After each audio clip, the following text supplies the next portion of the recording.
Hi weavers, ఇవి శాతవాహనులకు సంబంధించినటువంటి questions. కొండాపూర్ను శాతవాహనుల టంకశాల నగరం అని వ్యాఖ్యానించిన వారు: A. VV Krishnashastri, B. VV Mirasi, C. Mallampalli Somasekhara Sarma, D. VS Sukthankar. Correct answer is Mallampalli Somasekhara Sarma. So answer is C. Next question: పురాణాలను డైనెస్టీ ఆఫ్ కల్కి ఏజ్ అనే పేరుతో ఆంగ్లంలోకి అనువదించిన వారు: ఏ. వాత్సాయనుడు, బి. Pargiter, C. హలుడు, డి. బాణుడు. Correct answer is Pargiter. Next question is: natural history గ్రంథ రచయిత: ఏ.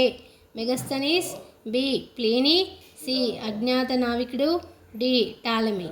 Correct answer is B. Pliny. క్రింది వాటిలో సరైనది: ఏ. శాతవాహనులను ఆంధ్రులు అని అన్నది ఆర్జీ బండార్కర్, బి. శాతవాహనులను మహారాష్ట్ర వారు అన్నది శ్రీనివాస అయ్యంగార్, సి. శాతవాహనుల జన్మభూమి విదర్భ అన్నవారు వివి మిరాసి, డి. శాతవాహనులు కర్ణాటక వారు అన్నది VS Sukthankar. Correct answer is పైవన్నీ సరైనవే. నెక్స్ట్ క్వశ్చన్: క్రింది వాటిలో సరైనది: ఏ. శాతవాహనుల రాజ్యస్థాపకుడు శ్రీముఖుడు. ఇతడు జైన మతాన్ని అనుసరించాడు. సి.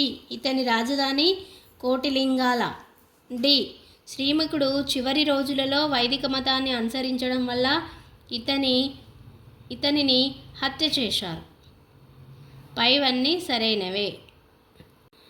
శాతవాహనులలో శాసనాన్ని వేయించిన మొదటి రాజు ఎవరు? కమెంట్ చేయండి.